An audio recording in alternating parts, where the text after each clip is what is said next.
l'Ukraine et la Russie. Alors l'Iran, qui pourrait se porter au secours de l'armée russe, en tout cas si l'on en croit les Américains, le pays pourrait livrer des centaines de drones à la Russie, et ce dans un délai très court.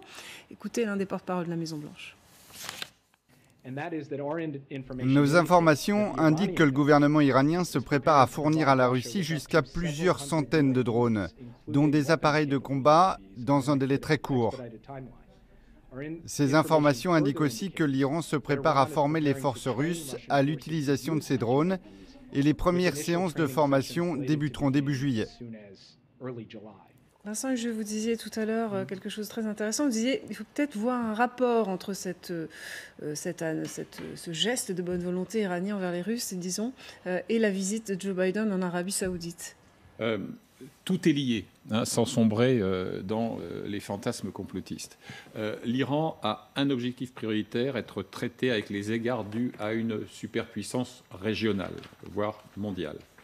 Elle a une priorité qui est le nucléaire. Alors officiellement, le nucléaire civil, mais avec sans doute un calcul plus ou moins caché, d'avoir au moins la possibilité de ce qu'on appelle un pays du seuil, c'est-à-dire un pays qui dispose de suffisamment d'éléments pour, à l'instant T et le moment venu, assembler ce qui va faire une charge atomique de nature militaire. Et puis, il y a un troisième facteur qui joue, et c'est là où Biden survient, c'est la rivalité régionale en termes de magistère musulman avec l'Arabie saoudite, et notamment le front yéménite, où vous avez l'Arabie saoudite qui mène une coalition, d'ailleurs en vain depuis des années, et Téhéran qui aide donc les rebelles houthis, qui relèvent d'une branche un peu dissidente du chiisme, donc de ce qui prévaut dans la théocratie iranienne.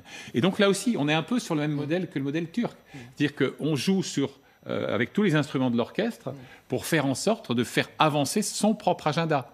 Autrement dit, je prends un exemple. On se sert de l'Ukraine pour faire avancer sa cause. Bien sûr, l'Ukraine est devenue une variable d'ajustement de calcul géopolitique bien supérieure.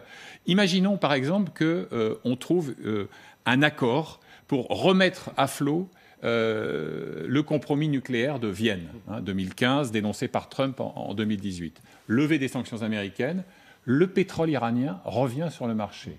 Pression à la baisse sur les cours. Qui y a intérêt, qui n'y a pas intérêt.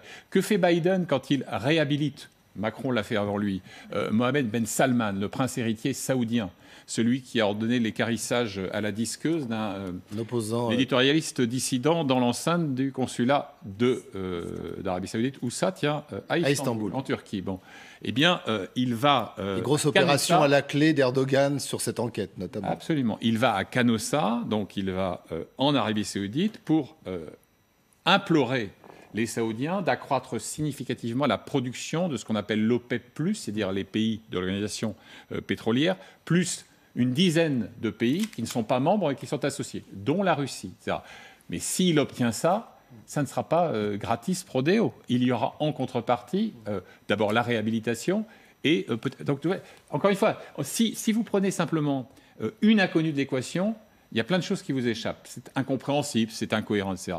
Si vous élargissez la focale, que vous prenez un petit peu de hauteur et que vous réinstallez tout ça dans cette grande rivalité, qui est grosso modo une rivalité entre l'Occident et le reste du monde, soyons clairs, eh bien, on comprend un peu mieux ce qui se joue. D'un point de vue militaire, Général Richoux, des drones dont certains seraient armés, une centaine, ça peut considérablement armer les Russes, les aider en tout cas ? Ça ne changera pas le cours de la guerre, mais ça leur facilitera vraisemblablement considérablement la tâche sur le terrain et d'un point de vue tactique, parce qu'ils disposeront de forces aériennes, j'allais dire, sans risquer la vie de pilote, qui peuvent taper directement dès qu'ils voient l'objectif, sont capables de cibler directement, et puis ça leur permettra d'avoir de très très bons éléments d'observation.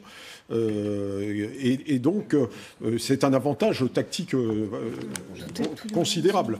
Dire que ça changera le cours de la guerre, c'est certainement pas une centaine ou quelques centaines de drones qui leur permettront de vaincre l'armée ukrainienne.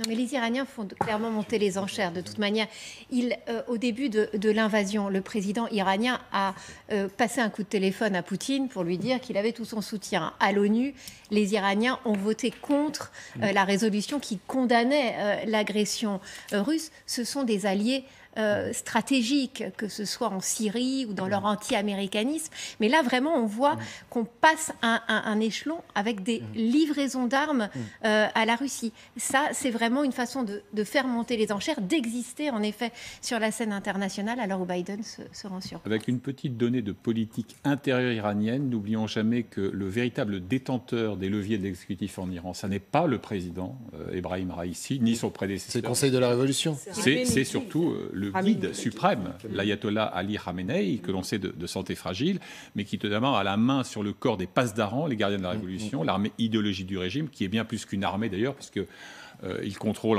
selon les estimations, entre 30 et 50% de l'économie iranienne. Et donc il y a aussi un enjeu de purisme révolutionnaire à l'intérieur du théâtre iranien.